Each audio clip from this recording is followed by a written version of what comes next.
స్వరము, క్రీస్తు రాకడ స్వరము, క్రీస్తు రాకడ స్వరము, క్రీస్తు రాకడ కొరకై నిన్ను సిద్ధపరచు స్వరము, క్రీస్తేసు రాకడ కొరకై సిద్ధపరచే స్వరము. వినుమా, వినిపించుమా, కనుమా, సిద్ధపడుమా.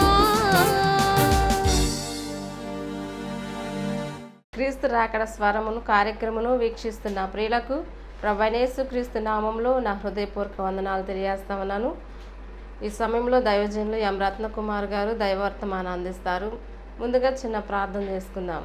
పరిశుద్ధ ప్రేమ కలిగిన తండ్రి, దయగల యేసయ్య, నీ ఘనమైన శ్రేష్టమైన పాదాలు కొందనాలు స్తోత్రాలు చెల్లిస్తున్నాను ప్రభా. ఈ క్రీస్తు రాకడ స్వర కార్యక్రమాన్ని మీరే ఆశీర్వాదకరంగా జరిగించండి. మీ దాసులు మీరు బలపరిచి వాడుకోండి. అనేక ఆత్మరక్షణ కార్యక్రమం కొరకై ఈ పని జరిగినట్లుగా సహాయం చేయండి. నీ నామానికి మహిమ తెచ్చుకొని మని యేసు నామమున అడిగి వేడుకొని ప్రార్థిస్తున్నాం తండ్రి, ఆమేన్.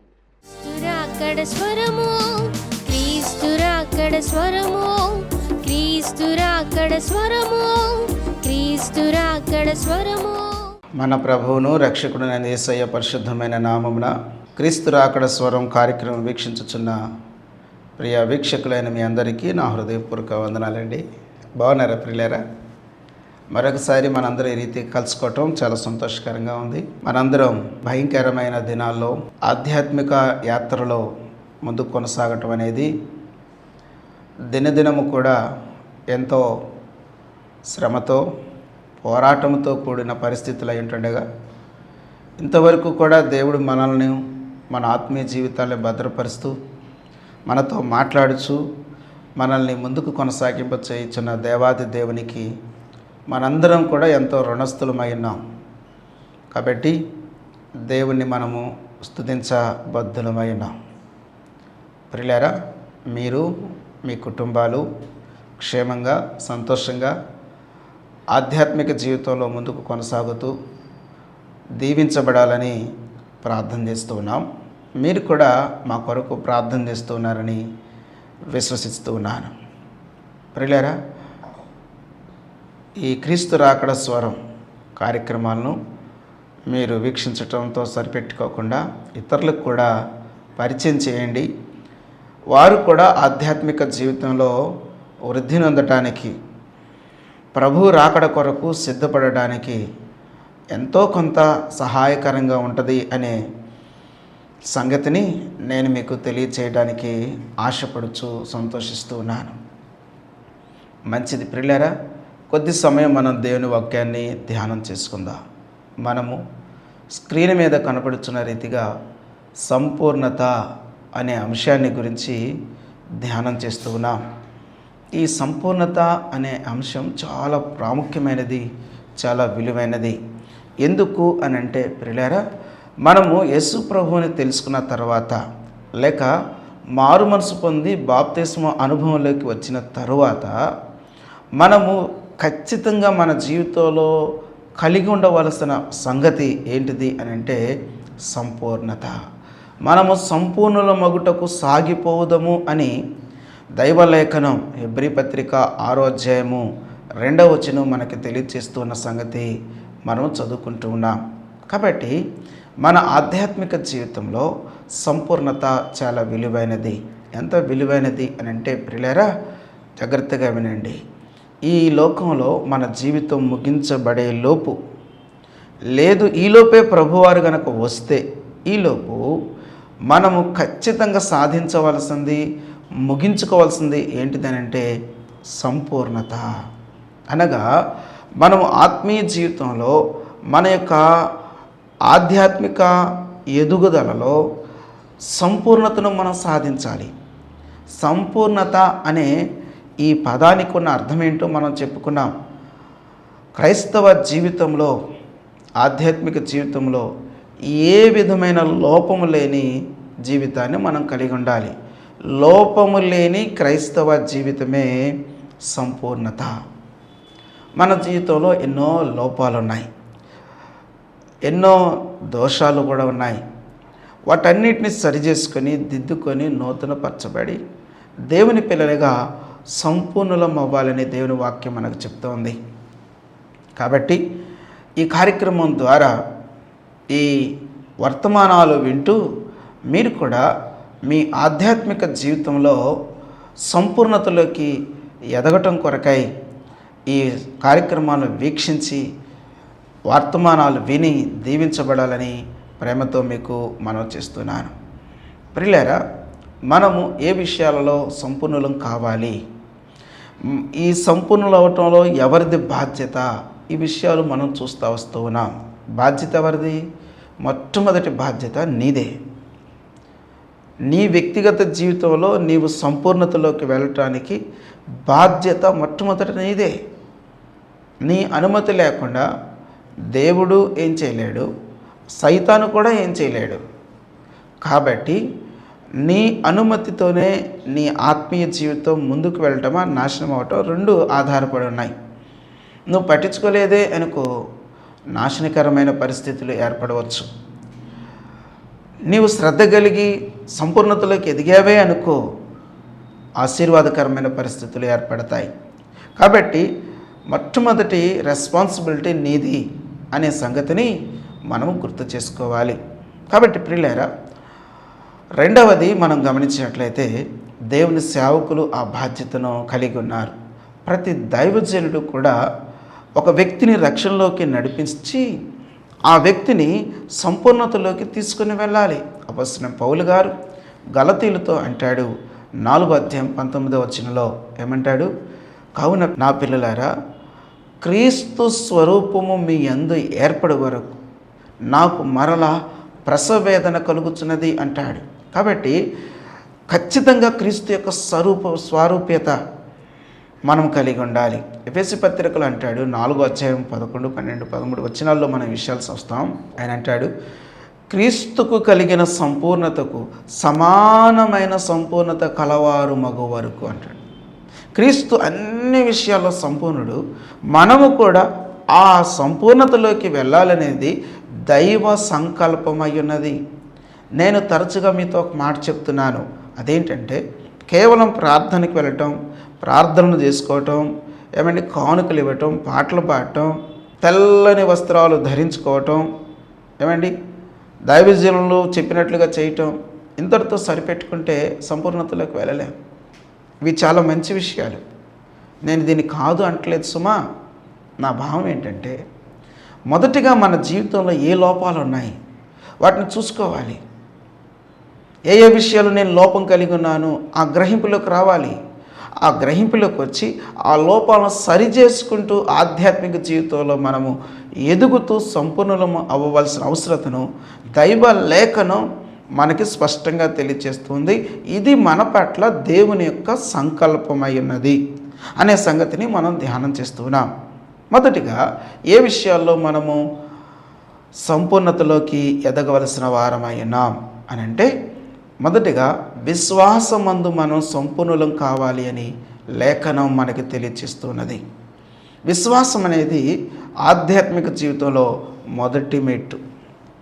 ఈ మొదటి మెట్టు లేక మొదటి విషయం, ప్రాముఖ్యమైన విషయంలో మొదటిగా మనము ఏ ఏ విషయాల్లో ఎక్కడెక్కడ లోపాలు ఉన్నాయో పరిశీలన చేసుకొని ప్రియులారా మనము సంపూర్ణులం కావాల్సిన అవసరత మనకున్నది.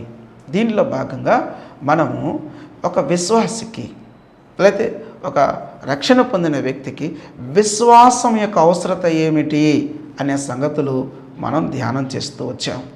రైట్. రెండవది, మరి మనలో విశ్వాసం ఉన్నట్టు రుజువులేంటి? నాలో విశ్వాసం ఉన్నదా లేదా అనే సంగతి మనకి ఎట్లా అర్థమవుతుంది?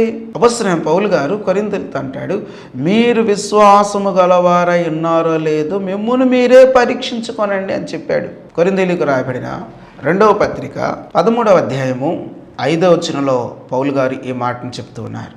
సో ఇక్కడ మనము విశ్వాసము గలవారమై ఉన్నామా లేదా, మనలో విశ్వాసం ఉన్నట్లు రుజువులేంటి? అసలు ముందు మనకు అర్థం అవ్వాలి, ఎవరికో రుజువు చేయటం కాదు. నేను విశ్వాసం కలిగిన వ్యక్తిగా ఉన్నానా లేదా అనేది మనం పరిశీలన చేసుకోవాల్సిన అవసరం ఉంది. ఎందుకని? దేవుని వాక్యంలో మనం చదువుతాం.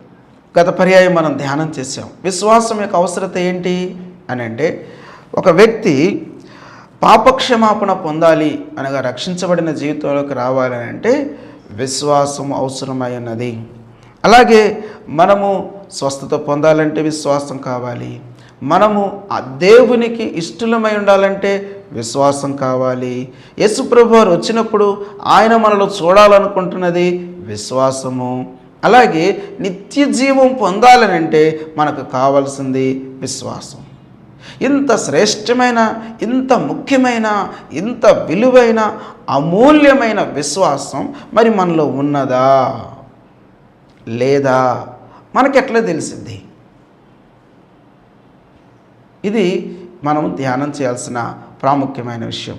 కాబట్టి మనము ఈ కార్యక్రమంలో విశ్వాసం ఒక వ్యక్తిలో ఉన్నది లేనిది ఎట్లా తెలుస్తుంది అనే సంగతుల గురించి మనము ధ్యానం చేద్దాం. ఒక వ్యక్తిలో విశ్వాసం ఉంటే లేక విశ్వాసం ఉన్నట్లు రుజువు ఏంటి అని అంటే మొదటిగా దేవుని వాక్యాన్ని చదువుదాం. చూడండి, అపోస్తల కార్యముల గ్రంథం 18వ అధ్యాయము 8వ వచనాన్ని చదువుకుందాం. ఆ సమాజ మందిరపు అధికారి అయిన క్రిస్పు తన ఇంటి వారందరితో కూడా ప్రభువునందు విశ్వాసం ఉంచెను. మరియు కొరింథీయులలో అనేకులు విని విశ్వసించి బాప్తిస్మము పొందిరి అని మనం చదువుతున్నాం. గమనించారా? ప్రియులారా, అపోస్తలుడైన పౌలు గారు కొరింథీ ప్రాంతంలో సువార్తను ప్రకటిస్తూ వచ్చారు. పౌలు గారు చెప్పిన ఆ బోధను విని మనం చదివిన వాక్య భాగంలో గమనిస్తే సమాజ మందిరపు అధికారి అయిన క్రిస్పు తన ఇంటి వారందరితో కూడా ప్రభువునందు విశ్వాసం ఉంచాడు. వీరితో పాటు కొరింథీయులలో ఉన్న అనేకులు కూడా విని విశ్వసించిన పరిస్థితి మనకు కనబడుతుంది. విశ్వసించినట్లు గుర్తు ఏమిటి అని అంటే ఇక్కడ మనం చదువుతున్నాం, విశ్వసించి బాప్తిస్మము పొందిరి అని మనం చదువుతున్నాం. గమనించారా ప్రియులారా? విశ్వాసం ఉన్నట్టు ఒక వ్యక్తి జీవితంలో గుర్తేమిటి? నాకు యేసుక్రీస్తునందు విశ్వాసం ఉందండి, నేను ప్రభువుని నమ్ముతానండి, నాకు విశ్వాసం ఉందండి అని అంటారు. ప్రియులారా, నిజముగా నీకు విశ్వాసం ఉండి ఉన్నట్లయితే, నీ విశ్వాసం కలిగిన వ్యక్తివైతే జాగ్రత్తగా వినండి, మారు మనసు పొంది నీవు లేక మారు మనసు పొంది బాప్తిస్మ అనుభవంలోకి వస్తావు. నీలో విశ్వాసము ఉన్నట్లయితే మొట్టమొదటిగా ఈ కార్యం నీలో జరిగే కార్యమై ఉన్నది. సో నీ జీవితంలో నువ్వు విశ్వాసము కలిగిన వ్యక్తివే గనక అయ్యున్నట్లయితే బాప్తిస్మాన్ని వాయిదాలు వేయవు. మారు మనసు బాప్తిస్మ అనుభవాలు వాయిదాలు వేసే పరిస్థితులు కాదు. మారు మనసు బాప్తిస్మం అనేది ఒక వ్యక్తి జీవితంలో చాలా ముఖ్యమైనవి. మారు మనసు పొందాలి, బాప్తిస్మ అనుభవంలోకి రావాలి. మారు మనసు అనేది ప్రియులరా అంతరంగంలో జరిగిన మార్పు అయితే, అంతరంగంలో మార్పు జరిగింది అనే దానికి బాహ్య గుర్తు బాప్తిస్మ అనుభవం. మార్పు చెంది బాప్తిస్మ అనుభవం. బాప్తిస్మ ఎందుకు తీసుకోవాలి అని అంటే, నాకు అనిపించిందండి తీసుకుందామని, లేకపోతే ఇదిగో పలానా పని కనుక అయితే నేను బాప్తిస్మ తీసుకుంటానని మొక్కుకున్నానండి, తీర్మానం చేసుకున్నానండి, ఇలా తీసుకునేది కాదు బాప్తిస్మం. బాప్తిస్మం అనేది ఎవరో బలవంతం చేస్తే తీసుకునేది కాదు. బాప్తిస్మం అనేది కలిసి వస్తుంది తీసుకుంటే అని తీసుకునేది కాదు. బాప్తిస్మం అనేది నేను ప్రభు బలలో పాలుపంపులు పొందడానికి నాకు అవకాశం దొరికింది, అందరు నిలబడి చక్కగా తీసుకుంటున్నారు, నేను ఒక్కదాన్నే కూర్చుంటున్నాను, నేను ఒక్కడనే కూర్చుంటున్నాను, నాకు ఏదో సిగ్గుగా ఉంది, గిల్టీగా ఉంది, దాంట్లో ఏదో ఉన్నట్టుంది, ప్రభు బల తీసుకుంటే ఆశీర్వాదం వచ్చి మీద పడిపోద్ది అనుకుంటా, కాబట్టి నేను బాప్తిస్మం తీసుకుంటాను. కాదు కాదు కాదు కాదు ఇవి కారణాలు కాదు. బాప్తిస్మం అనేది ప్రియమైన దేవుని బిడ్డలారా బహిరంగ సాక్ష్యము అని అంటారు. బాప్తిస్మం అనేది బహిరంగ సాక్ష్యం. దేనికి సాక్ష్యం? నేను మార్పు చెందాను, నా పాత జీవితాన్ని విడిచిపెట్టాను, ఇప్పటి నుంచి నేను ఒక నూతన జీవితం జీవిస్తాను. పాపపు జీవితాన్ని, లోక సంబంధమైన జీవితాన్ని, సైతాను సంబంధమైన జీవితాన్ని నేను విడిచిపెట్టి నేను క్రీస్తు సంబంధమైన జీవితాన్ని నేను జీవిస్తాను, వాక్య సంబంధమైన జీవితాన్ని నేను జీవిస్తాను అనే దానికి బహిరంగ సాక్ష్యం బాప్తిస్మము. ఈ రోజుల్లో బాప్తిస్మం పెడద్రోవపడుతున్న పరిస్థితులు ఉన్నాయి. బలవంత బాప్తిస్మాలు ఉన్నాయని నేను చెప్పట్లేదు, కానీ అవగాహన లేని బాప్తిస్మాలు ఉన్నాయి. కొన్ని బాప్తిస్మాలు తీసుకునే సందర్భాల్లో మనం గమనిస్తే, నీకు ఈ సంవత్సరం వద్దు, వచ్చే సంవత్సరం బాప్తిస్మం తీసుకుందులే, ఈ సంవత్సరం నిన్ను పరీక్షిస్తాము అని అన్నారనుకోండి, అలిగి ఏడ్చేవాళ్ళు కొంతమంది ఉంటే, మా అమ్మాయి ఏం తప్పు చేసింది, వాళ్ళ అమ్మాయికి ఇచ్చినప్పుడు మా అమ్మాయికి ఇవ్వడానికి ఏమైంది, వాళ్ళ అబ్బాయికి ఇచ్చినప్పుడు మా అబ్బాయికి ఇవ్వడానికి ఏమైంది, అంటే నేను సరిగ్గా మార్పు చెందలేదని మీ భావం అని ప్రియులారా తిరుగుబాటు చేసే పరిస్థితులు కూడా సంఘాల్లో ఉంటున్నాయి. నేను అడుగుతాను, ఇంత తిరుగుబాటు చేసే బుద్ధి గుణం నీలో ఇంకా పోలేదంటే నువ్వు ఎలా మార్పు చెందినట్టు? ఇంకా నీలో అలుగుడు పోలేదు, తిరుగుబాటు స్వభావం పోలేదు. ఇప్పుడు నాకు ఆశ పుట్టింది, మళ్ళీ ఆశ పోద్దేమంటే అసలు అదేం మారు మనసు? దేవుని బిడ్డలారా, బాప్తిస్మము కాదు ప్రధానమైనది, మారు మనసు ప్రధానమైనది. దాని తర్వాత ప్రధానమైనది బాప్తిస్మం. మారు మనసు లేని బాప్తిస్మమే కాదు. కాబట్టి నిజంగా నీలో విశ్వాసం ఉంటే, ఏంటి విశ్వాసం? యేసుక్రీస్తు ప్రభువారు నా పాపాల కొరకై, నా శాపగ్రస్తమైన జీవితం కొరకై సిలువలో మరణించారు. నేను కదా మరణించాల్సింది, నాకు బదులుగా యేసు ప్రభువారు మరణించి నా కొరకు నిత్య జీవాన్ని సిద్ధం చేస్తూ ఉన్నాడు. కాబట్టి నాకు ఆ నిత్య జీవం కావాలి, నేను ఆ నిత్య జీవ మార్గంలో నడుచుకుంటాను. ఇది ఫెయిత్. ఈ ఫెయిత్లో, ఈ విశ్వాసములో నేను కొనసాగుతాను అనే దానికి ప్రియులారా బాప్తిస్మ అనుభవం అనేది మొట్టమొదటి స్టెప్. గమనించారా? దేవుని బిడ్డలారా, దయచేసి వినాలి. ఈ రోజున చాలా సంఘాల్లో ఇదొక పెద్ద సమస్య అయిపోయింది. టపీమని బాప్తిస్మం తీసుకుంటారు, ఉద్రేక బాప్తిస్మము 4 రోజులు కొనసాగుతారు, తర్వాత ఆ పాల పొంగు అణిగిపోతుంది, మళ్ళీ పాత జీవితం యథారీతిగా కొనసాగుతూ ఉంటుంది. అదేమంటే బాప్తిస్మం తీసుకున్నా కానీ నాకు కలిసి రాలేదు అంటారు. బాప్తిస్మం తీసుకున్న దగ్గర నుంచి నాకు శ్రమలు ఎక్కువైనాయి అంటారు. నువ్వు బాప్తిస్మం తీసుకునేటప్పుడు సేవకులు చెప్పారు కదా, బాప్తిస్మం తీసుకుంటున్నావంటే కొన్ని శ్రమలు వస్తాయి, శోధనలు వస్తాయి, మరి నిలుచుంటావా అని అంటే ఇట్లా ఊపేవు కదా బాగానే, మరి ఇప్పుడేమైంది? కాబట్టి ప్రియులారా జాగ్రత్తగా వినండి, ఉద్రేక బాప్తిస్మాలు తీసుకోకూడదు, విశ్వాసముతో కూడిన బాప్తిస్మాలు తీసుకోవాలి. అది మన జీవితాలకు చాలా విలువైనది. దేవుని బిడ్డలారా, ఎందుకు నేను ఈ మాటలు చెప్తున్నానంటే, ఈ మాటల వెనకాల ఉద్దేశం ఏమిటంటే ప్రియులారా, క్రైస్తవ్యము భ్రష్టు పట్టడానికి అవగాహన లేని బాప్తిస్మాలు కారణం. బలవంత బాప్తిస్మాలు కాదు, బలవంతంగా తీసుకుంటున్నారు. మాకు ఇవ్వండి అని బలవంతంగా ఇవ్వట్లా. అది చాలా తప్పుడు ప్రచారం. అది బురద జల్లటం, క్రైస్తవం మీద, సేవకుల మీద బురద జల్లటం. బలవంతంగా బాప్తిస్మాలు ఎవరు అవగాహన లేకుండా బాప్తిస్మాలు తీసుకుంటున్నారు. ఇది మంచి పద్ధతి కాదు.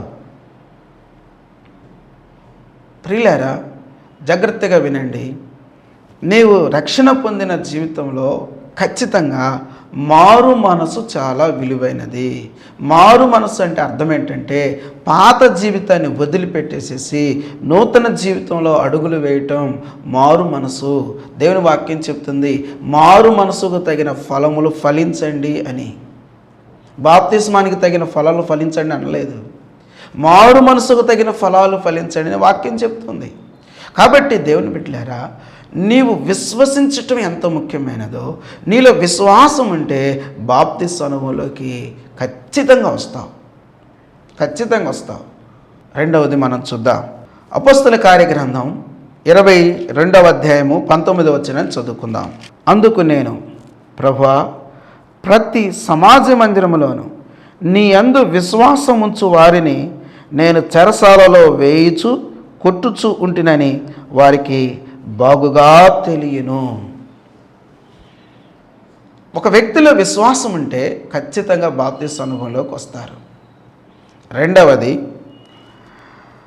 ఎప్పుడైతే నువ్వు బాప్తిస్మ అనుభవంలోకి వచ్చావో ఆ విశ్వాసాన్ని నీలో కొనసాగించుకొనొచ్చు ఉంటుండగా ప్రియులారా, నీలో ఉన్న విశ్వాసాన్ని బట్టి ఖచ్చితంగా నీకేమొస్తాయంటే శ్రమలు వస్తాయి. ఎప్పుడైతే నువ్వు యేసుక్రీస్తునందు విశ్వాసం ఉంచి బాప్తిసం తీసుకున్నావో, రక్షణ అనుభవంలోకి వచ్చావో, అప్పుడు నీకు ఏం స్టార్ట్ అవుతాయంటే ఆశీర్వాదాలు కాదు, నమ్మకాకండి, దీవెనలు కాదు, కలిసి రావటం కాదు, ఇవి రావు. ఖచ్చితంగా ఏమొస్తాయనంటే శ్రమలు వస్తాయి, శోధనలు వస్తాయి, ఇబ్బందులు వస్తాయి, అవమానాలు వస్తాయి, నిందలు వస్తాయి, కష్టాలు వస్తాయి. ఎందుకు వస్తాయి? దేవుడు వాటిని ఎందుకు ఆపడు అని అంటే గమనించండి ప్రియులారా, క్రైస్తవ విశ్వాసము లోక సంబంధమైన విశ్వాసాలకు వేరైన విశ్వాసం. ఇది యేసుక్రీస్తునందు ఉంచిన విశ్వాసం. ఎప్పుడైతే ఒక వ్యక్తి యేసుక్రీస్తునందు విశ్వాసం ఉంచారో ఆ వ్యక్తి పాత జీవితాన్ని విడిచిపెట్టేసేసారు. ఎప్పుడైతే పాత జీవితాన్ని విడిచిపెట్టారో దానిని ప్రియులారా, అప్పటి వరకు నిన్ను చూస్తూ ఉన్న లోకం, అప్పటి వరకు నీతో కలిసి ఉన్న లోకం నువ్వు వేరైపోవడాన్ని సహించలేక కొన్ని మాటలు అంటారు, కొన్ని నిందలు వేస్తారు, కొన్ని అవమానాలు గురి చేస్తారు. ఇవే శ్రమలు, కష్టాలు.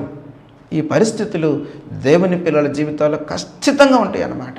లోక పరిస్థితులు ఎలాగున్నాయి అని అంటే, ఒక వ్యక్తి ఎంత చెడిపోయినా కూడా ఏమండి దాన్ని అంతగా పట్టించుకోరు. కానీ ఆ చెడిపోయిన వ్యక్తి ఆ చెడిపోయిన జీవితాన్ని విడిచిపెట్టి యేసు ప్రభువుని నమ్ముకుంటే మాత్రం ఈ లోకం అంగీకరించే పరిస్థితుల్లో లేదు. నువ్వు ఎంత చెడిపోయినా, ఎంత నాశనం అయిపోయినా పర్వాలేదు, కానీ యేసు ప్రభువుని నమ్ముకోకూడదు. యేసు ప్రభువుని నమ్ముకొని నువ్వు బ్రతకకూడదు. ఎందుకు అని అంటే ప్రియులారా, జాగ్రత్తగా వినండి. ఏ మనిషి మీద నేను నేరం మోపట్లేదు, కానీ ఏ మనిషి కూడా నేరస్తుడిగా నేను చెప్పట్లేదు, కానీ దీని వెనకాల భయంకరమైన శత్రువు యొక్క పన్నాగాలు ఉన్నాయి, వాడి యొక్క పనులు ఉన్నాయి అనే సంగతిని గుర్తుపెట్టుకోవాలి. ఎందుకు అనంటే ఏ మనుషుడు కూడా దైవ సంబంధమైన జీవితాన్ని జీవించటానికి, వాక్య సంబంధమైన జీవితాన్ని జీవించటానికి, యేసు ప్రభువుతో కలిసి జీవించి నిత్య జీవం పరలోకం చేరటం అనేది అపవాదికి ఎంత మాత్రం ఇష్టం లేదు. ఎందుకు అనంటే వాడు దేవునికి అవిధేయుడైపోయి వాడు నరకం పాలు అవ్వటానికి నిర్ణయించబడ్డాడు. నరకం వాడి కొరకే సృష్టించబడింది, వాడి కొరకు, వాడి దూతల కొరకు.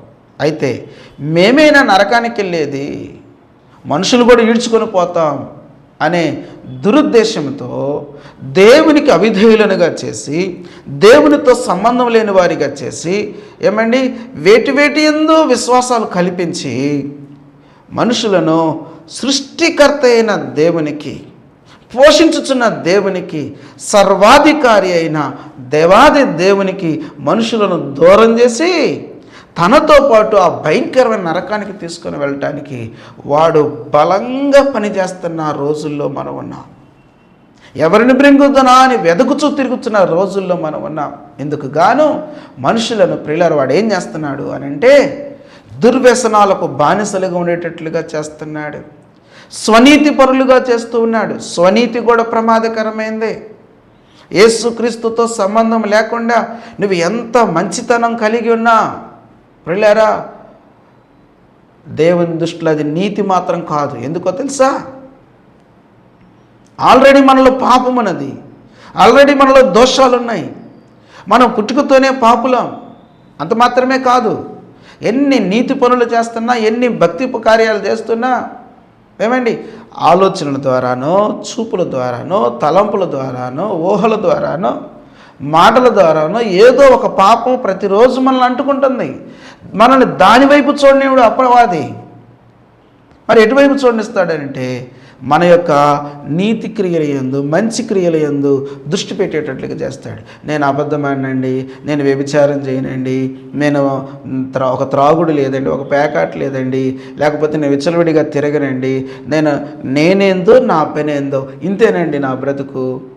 నేను చాలా నమ్మకంగా ఉంటానండి, నేను చాలా జాగ్రత్తగా ఉంటానండి. ప్రియులారా, ఇవన్నీ మంచి పనులు, ఇవన్నీ మంచి పనులు. కానీ ప్రియమైన దేవుని బిడ్డలారా, జాగ్రత్తగా ఉండండి. యేసయ్య లేని మంచి పనులు ఏమవుతాయి తెలుసా? దేవుని దృష్టిలో మురికి గుడ్డలు అని దేవుని వాక్యం చెప్తుంది. ఎందుకు మురికి గుడ్డలు అని అంటే, నువ్వు పోసింది పాలే, నువ్వు పోసింది ప్యూర్ మిల్కే, ఏమండి, మంచి పాలే, కానీ ఆల్రెడీ దాంట్లో విషం ఉన్నది కదా. అప్పుడు ఏమవుతుంది? విషము ప్లస్ పాలు ఈజ్ ఈక్వల్ టు పాలవో, ఏమవుతాయండి? విషమే కదా అయ్యేది. అలాగే ఆల్రెడీ మనలో పాపం ఉన్నది, మనం చేసే మంచి పనులు ఆల్రెడీ పాపం, ఈ రెండు కలిసి మరింత పాపం అవుతున్నాయి. ఇది సంగతి. కాబట్టి దీన్ని గుర్తించి నేను మంచి పనులు చేస్తానండి, నేను దాన ధర్మాలు చేస్తానండి, ఎవరైనా ఆకలితో ఉంటే నేను చూడలేనండి, ఎవరైనా డబ్బులు అడిగితే 10 రూపాయలు అడిగితే కనీసం రూపాయి 2 రూపాయలని ఇస్తానండి నేను. ఇవన్నీ మంచి పనులే, కానీ అంతరంగంలో పాపం ఉన్నది కదా, అది శుద్ధి చేయబడకుండా, అది క్లీన్ చేయబడకుండా నువ్వు చేసే మంచి పనులు దేనికి పనికి వస్తాయి? కాబట్టి ప్రియులారా, జాగ్రత్తగా, అపవాది మనుషులను మోసగించుచూ ఉన్నాడు.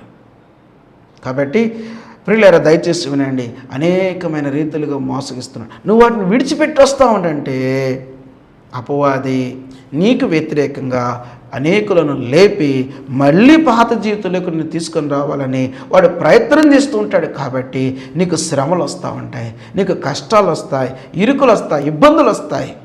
ప్రియులారా, ఇది క్రొత్తది కాదు. క్రైస్తవ్యము ప్రారంభమైనది మొదలుకొని ఇంత మాత్రమే కాదు, పాత నిబంధన కాలంలో కూడా భక్తులు నమ్మకంగా పరిశుద్ధంగా దేవుని కలిగి జీవిస్తూ ఉన్న ఆ దినాల్లో కూడా ఎన్ని శ్రమలు ఎదుర్కొన్నారో. ఇంకా చెప్పాలి అని అంటే ప్రియులారా, కయ్యూను హేబేలు దగ్గర ప్రారంభమైంది ఇది. దేవుని పిల్లలు హింసించబడటం, శ్రమల పాలవటం అని. కాబట్టి దేవుని బిడ్డలుగా నువ్వు ఎప్పుడైతే విశ్వాసం కలిగి జీవిస్తున్నావో అప్పుడు నీ జీవితంలో కొన్ని శ్రమలు వస్తాయి. నీలో విశ్వాసం ఉన్నందుకు, ప్రియులారా, విశ్వాసముతో జీవిస్తూ ఉన్నందుకు నీకు శ్రమలు వస్తాయి. ఇప్పుడు నీ విశ్వాసము లోక సంబంధమైన విషయాల మీద కాదు. నీ విశ్వాసం ఇప్పుడు నీ విశ్వాసము యేసుక్రీస్తునందు. కాబట్టి ఖచ్చితంగా నీకు శ్రమలు వస్తాయి. ఈ శ్రమలను మనం ఎదుర్కొని ప్రియులారా ముందుకు వెళ్ళవలసిన వారమైనా, ఈ శ్రమలు మనం ఎదుర్కొని ముందుకు కొనసాగాల్సిన వారమైనా, ఈ కార్యక్రమాన్ని వీక్షిస్తున్న ప్రియమైన సోదరి సోదరులారా, నీ వ్యక్తిగత జీవితంలో ఎలాగున్నావో నేను నువ్వు పరీక్షించుకొని ఆయన రాకడ కొరకు, ఆయన రాజ్యం కొరకు సిద్ధపడాలని ప్రేమతో మనం చేస్తున్నాను. దేవుడి మాటలు దీవించను గాక. ప్రార్థన చేసుకుందామా? పరిశుద్ధుడైన మా తండ్రి, కృపగలిగిన దేవా, జీవాధిపతి, నీకే వందనాలు స్తోత్రాలు చెల్లిస్తున్నాము నాయన. మేము విశ్వాసం కలిగి ఉంటే మా జీవితాలు ఎలా ఉంటాయో మీరు మాతో మాట్లాడుతున్నందుకే నీకు వందనాలు. ఈ కార్యక్రమాన్ని వీక్షించిన ప్రతి బిడ్డను దీవించండి తండ్రి. ప్రభా, విశ్వాసంలో ఏ విధమైన లోపం లేని జీవితాలు కలిగి ఉన్నట్లు ప్రతి ఒక్కరికి సహాయం చేయండి. మీరు మమ్మల్ని చూచినప్పుడు విశ్వాసం మాలో కనబడటకు, ఈ కార్యక్రమాన్ని వీక్షించిన ప్రతి ఒక్కరిలో కూడా ఆ పరిస్థితులు కలిగి ఉన్నటకు మీరే సహాయం చేసి దీవించి ఘనత, మహిమ, ప్రభావాలు పొందమని, నీ బిడ్డల యొక్క అవసరతలు ఏమన్నాయో దయతో జ్ఞాపం చేసుకొని అనుగ్రహించుదురని యేసయ్య నామం పేరిట ప్రార్థన చేసి స్తుతులు అర్పించి వేడుకొనుచున్నాను తండ్రి. ఆమేన్. త్రియేక దేవుని దీవెన, శాంతి, సమాధానం ఇప్పుడు ఎల్లప్పుడు సదాకాలం మనందరికీ తోడేయండి. మనలందరినీ తన రాకడ కొరకే, రాజ్యం కొరకే సిద్ధపరిచి భద్రపరచును గాక. ఆమేన్. Praise the lord.